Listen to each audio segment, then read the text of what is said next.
Bismillahirrahmanirrahim. Assalamualaikum warahmatullahi wabarakatuh.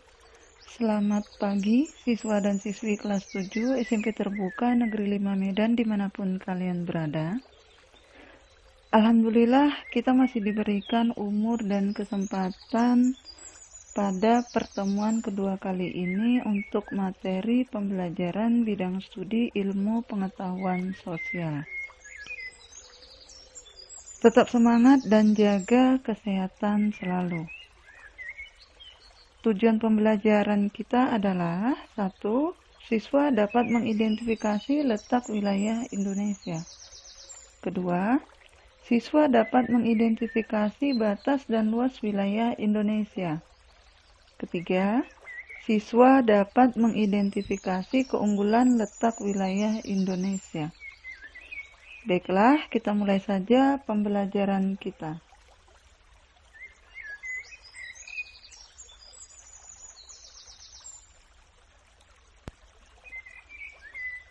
Pada pertemuan kedua kali ini, kita akan membahas materi kelas 7 untuk bidang studi IPS bab 1 tentang manusia, tempat, dan lingkungan dengan submateri letak dan luas Indonesia.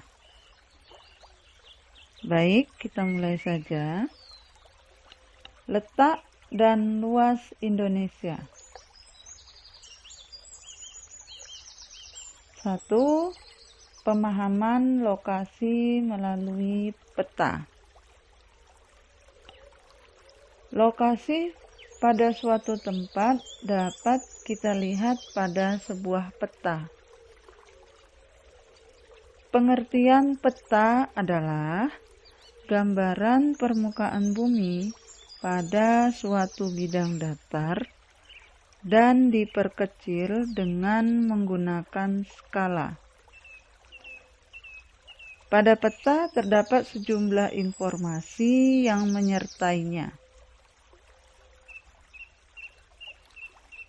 Di sini, kalian harus mampu membaca peta agar dapat memperoleh berbagai informasi yang kalian butuhkan. Bagaimanakah untuk memperoleh informasi pada sebuah peta? Untuk menjawab pertanyaan tersebut, perhatikanlah peta berikut ini beserta keterangannya.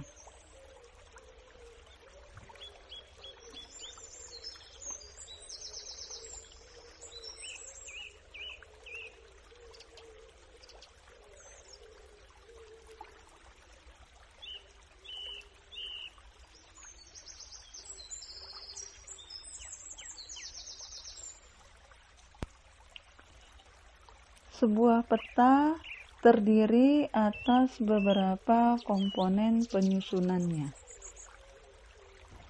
Komponen penyusunannya terdiri atas judul peta, skala peta, orientasi utara, simbol peta, garis astronomis, inset, legenda, dan sumber peta. Sekarang,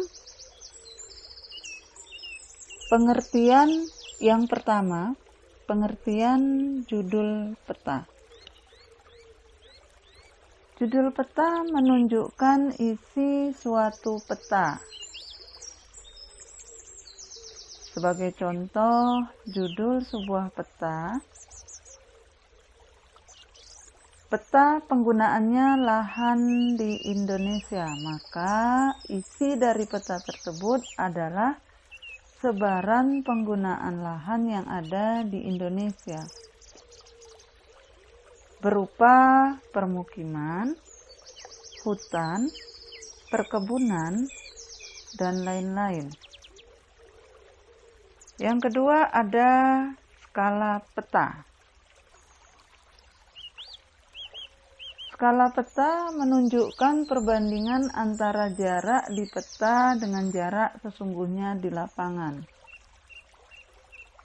Sebagai contoh, skala sebuah peta adalah 1/1 juta.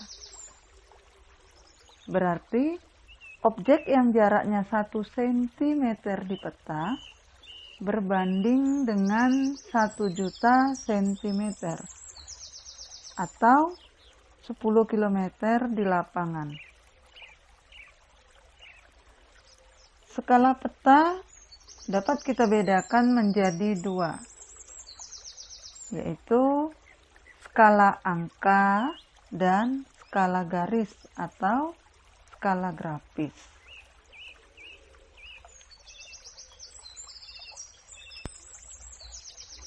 Yang pertama, skala angka. Skala angka berwujud perbandingan angka. Misalnya 1/10.000. Jika tidak disebutkan satuannya di belakang angka tersebut, berarti satuan yang digunakan adalah sentimeter. Sehingga skala angka tersebut dibaca 1 cm di peta sama dengan 10.000 cm di lapangan.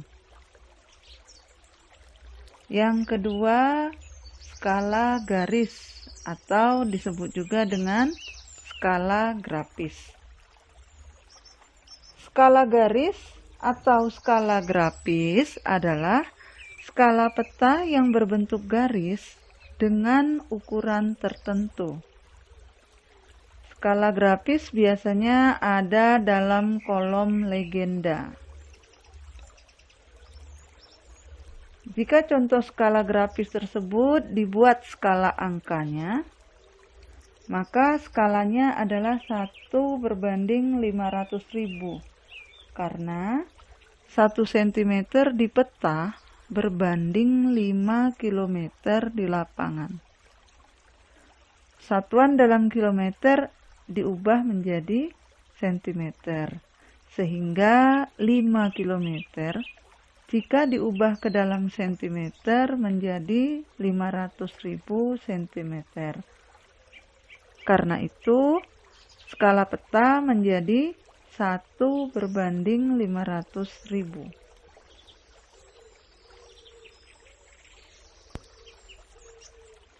Sekarang bagian C.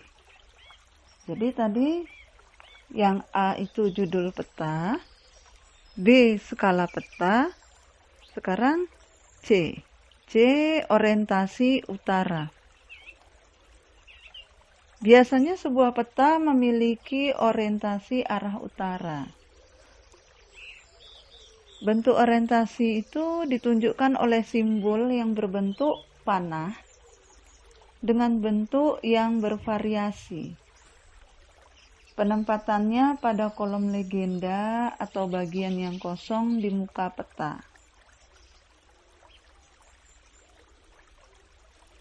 Bagian D, simbol peta. Simbol peta adalah tanda khusus pada peta yang mewakili objek yang dipetakannya. Tujuan dari simbol peta adalah untuk memudahkan pengguna peta dalam membaca dan memahami isi peta.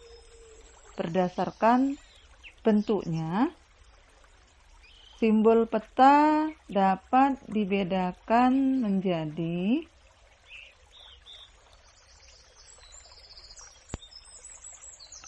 yang ke-1 simbol titik, kedua simbol garis, ketiga simbol warna, dan yang keempat simbol area. Yang pertama simbol titik. Simbol titik pada peta dapat beragam bentuknya. Simbol titik tersebut dapat berupa lingkaran, bujur sangkar, segitiga, dan lainnya. Lambang ibu kota biasanya diberi simbol dengan bujur sangkar. Gunung api berbentuk segitiga. Dan ibu kota kabupaten berbentuk lingkaran. Simbol garis. Simbol garis dapat digambar dalam beragam bentuk dan ukuran ketebalan. Ketebalan garis dapat diatur sesuai dengan kaedah perpetaan. Simbol jalan biasanya berupa garis kontinu atau garis yang tanpa putus-putus dengan ketebalan sesuai dengan kelas jalannya.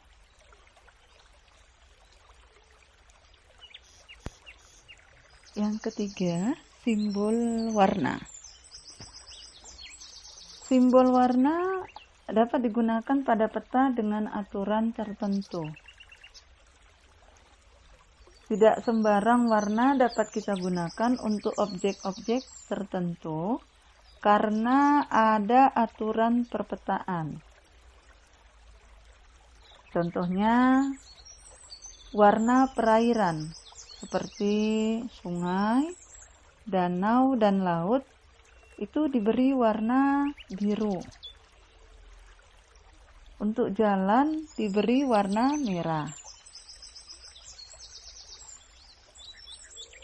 Dan banyak lagi contohnya lain-lain.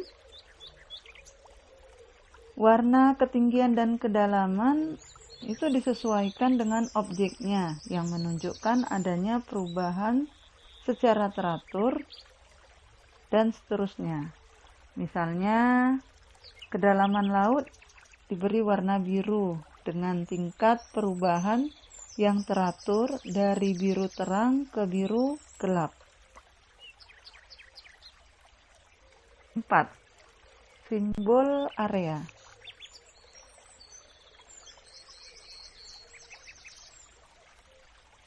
Pada simbol area biasanya objek yang digambar pada peta itu berupa ilustrasi dari objek yang ada di lapangan. Simbol area tersebut juga memiliki aturan tertentu dalam pemetaannya. Misalnya, area berupa sawah digambarkan dalam bentuk poligon tertutup yang di dalamnya terdapat simbol tanaman padi. Selanjutnya kita masuk ke bagian E, yaitu garis koordinat. Garis koordinat adalah garis hayal pada peta berupa koordinat peta dalam bentuk garis lintang dan garis bujur. Garis koordinat sangat penting pada sebuah peta karena akan menunjukkan lokasi pada peta dibanding lokasi lainnya di permukaan bumi, serta menggambarkan karakteristik suatu lokasi atau wilayah yang dipetakan. Sebagai contoh, suatu lokasi yang terletak pada lintang tropis akan memiliki karakteristik iklim tropis.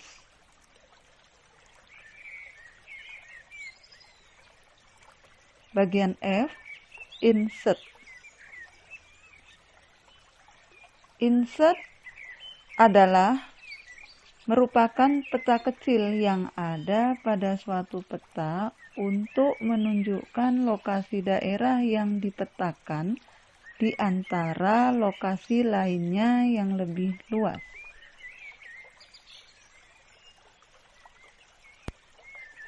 Selanjutnya, G, legenda. Legenda menunjukkan keterangan semua objek yang ada atau muncul pada muka peta. Pada legenda ini, seorang pembaca peta akan dapat mengetahui tentang objek yang ada pada wilayah yang dipetakan. Bagian H, sumber peta. Sumber peta menunjukkan orang atau lembaga yang membuat peta.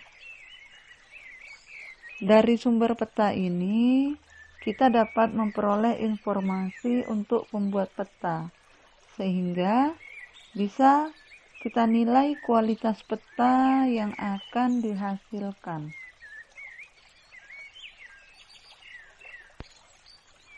Selanjutnya, letak dan luas Indonesia.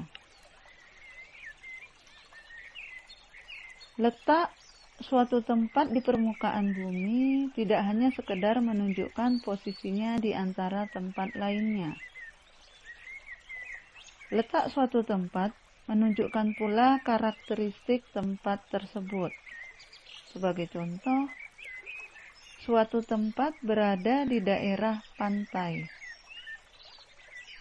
Karakteristik tempat tersebut dapat diidentifikasi bersuhu tinggi, berupa dataran rendah. Sebagian masyarakatnya bekerja sebagai nelayan dan seterusnya. Letak juga menunjukkan posisi suatu tempat terhadap tempat lainnya. Dalam hal ini, ada tempat yang strategis, terisolasi, dan seterusnya.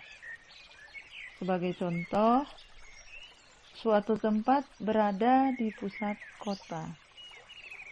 Karena letaknya, tempat tersebut dapat dicapai dari berbagai lokasi dengan mudah, sehingga menjadi pusat kegiatan penduduk. Indonesia terletak di antara 95 derajat bujur timur sampai 141 derajat bujur timur dan 6 derajat lintang utara sampai 11 derajat lintang selatan. Karena letaknya tersebut, Indonesia termasuk ke dalam wilayah tropis. Wilayah tropis dibatasi oleh lintang 23,5 derajat lintang utara dan 23,5 derajat lintang selatan. Perhatikanlah peta berikut ini. Daerah yang ditandai arsiran merupakan wilayah tropis dan Indonesia seluruhnya masuk dalam kategori wilayah tropis.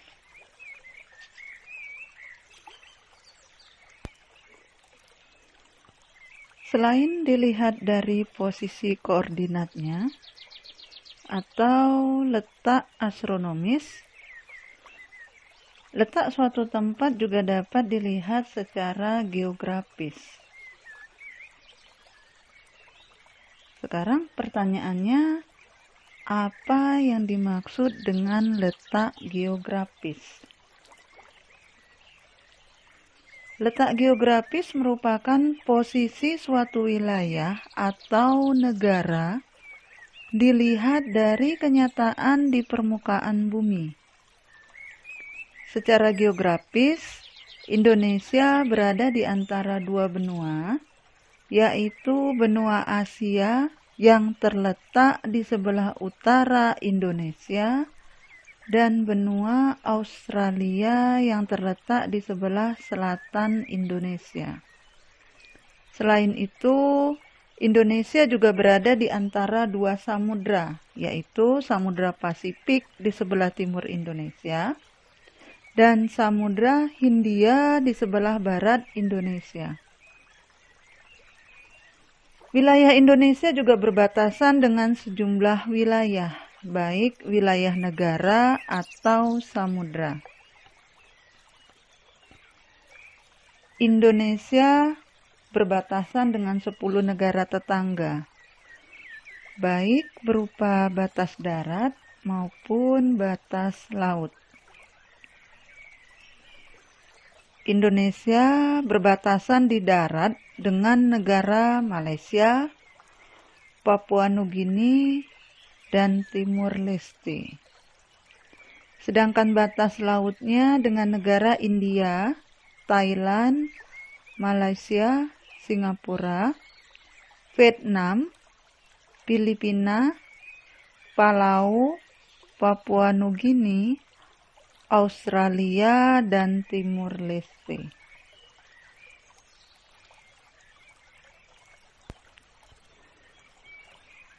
Batas Indonesia juga dapat dilihat dari posisinya, yaitu utara, selatan, barat, dan timur.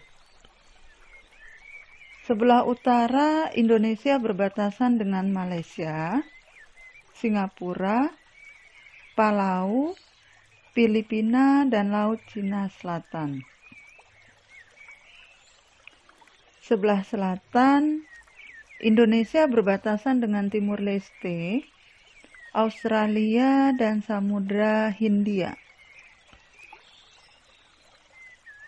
Di sebelah barat, Indonesia berbatasan dengan Samudra Hindia.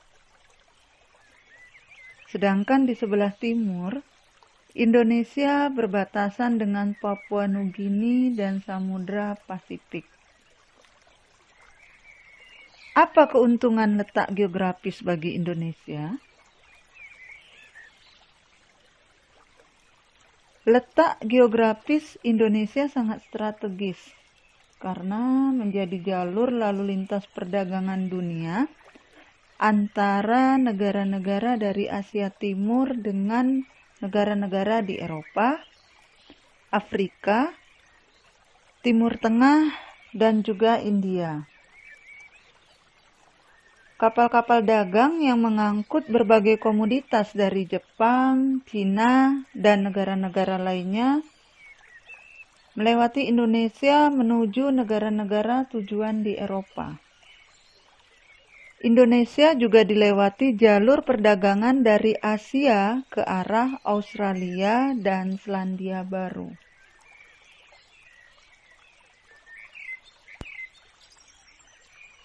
Letak geografis memberi pengaruh bagi Indonesia, baik secara sosial, ekonomi, maupun budaya. Karena menjadi jalur lalu lintas pelayaran dan perdagangan dunia, bangsa Indonesia telah lama menjalin interaksi sosial dengan bangsa lain. Interaksi sosial melalui perdagangan tersebut selanjutnya menjadi jalan bagi masuknya berbagai agama ke Indonesia, seperti Islam, Hindu, Buddha, Kristen, dan lain-lain. Indonesia yang kaya akan sumber daya alam menjual berbagai komoditas atau hasil bumi seperti kayu cendana, lada, pala, cengkeh, dan hasil perkebunan lainnya ke negara-negara Eropa, Cina, dan negara lainnya. Negara-negara lain menjual berbagai produk barang seperti porselen, kain sutra, tenunan halus, mesin, dan lain-lain ke Indonesia. Selain keuntungan, letak geografis Indonesia juga memberi dampak yang merugikan. Budaya dari negara lain yang tidak selalu sesuai dengan budaya Indonesia kemudian masuk dan memengaruhi kehidupan budaya bangsa Indonesia. Misalnya pergaulan bebas, kesantunan, dan lain-lain. Selain itu, Indonesia juga rentan terhadap masuknya barang-barang terlarang yang diseludupkan seperti senjata api dan narkoba.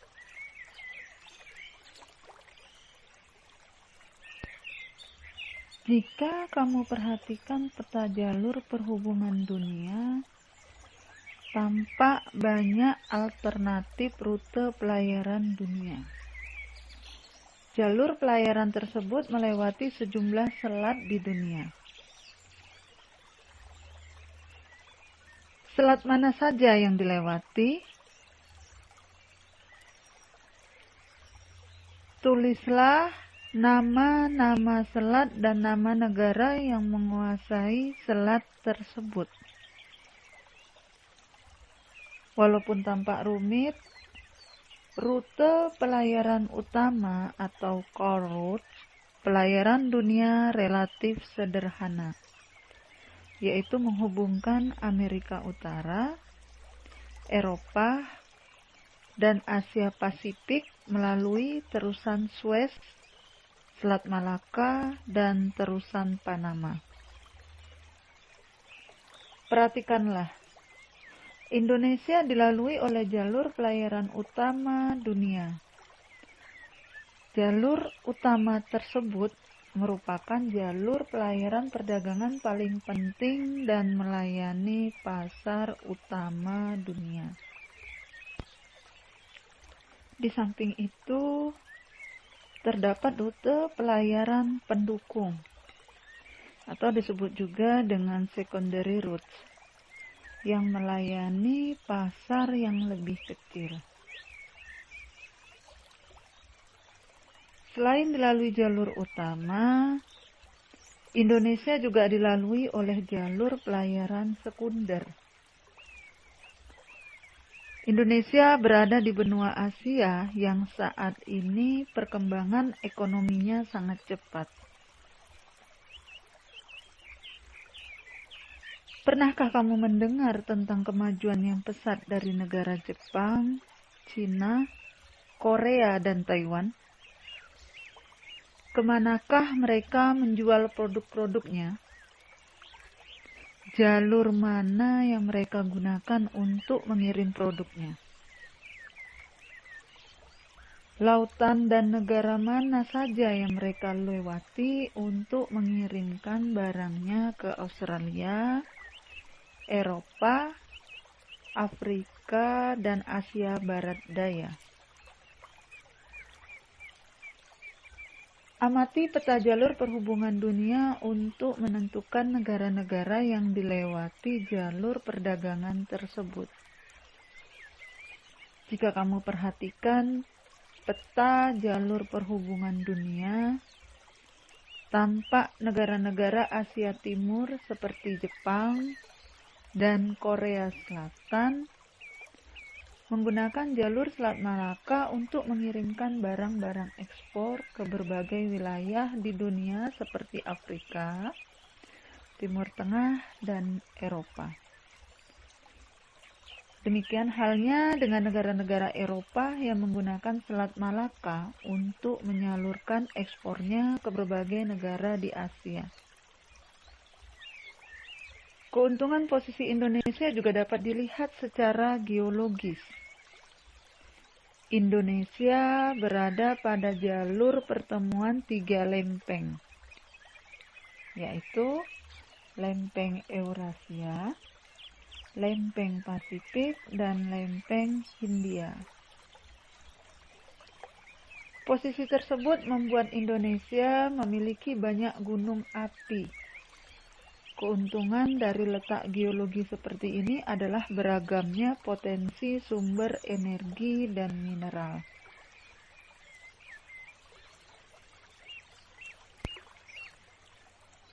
Selain letaknya yang strategis, Indonesia juga memiliki luas wilayah yang tergolong besar.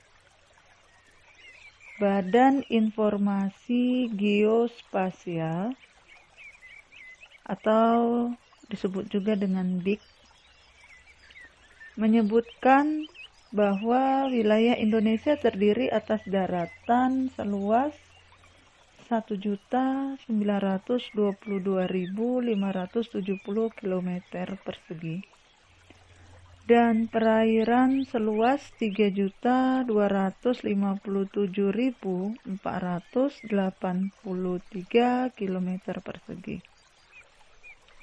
Jika dibandingkan dengan wilayah lainnya, maka luas wilayah Indonesia yang terdiri atas daratan dan lautan kurang lebih sama dengan Eropa atau hampir sama dengan Amerika Serikat dan Australia. Daratannya terdiri atas 13.466 pulau yang menjadikannya sebagai salah satu negara kepulauan terbesar di dunia. Banyaknya pulau membuat garis pantainya juga sangat besar, yaitu mencapai 99.030 km.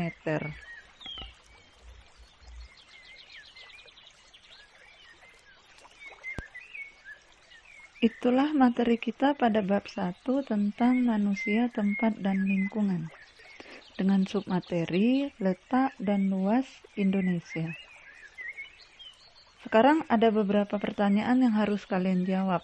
Di antaranya adalah 1. Apakah yang dimaksud dengan peta? Pertanyaan yang kedua, coba kamu tuliskan dan jelaskan komponen penyusunan dari sebuah peta. Pertanyaan yang ketiga, apakah yang dimaksud dengan garis koordinat? Selanjutnya, pertanyaan keempat, tuliskan batas Indonesia jika dilihat dari posisi sebelah utara, selatan, barat, dan timur. Dan pertanyaan kelima, tuliskan keuntungan bagi Indonesia ditinjau dari letak geografis dan letak geologis.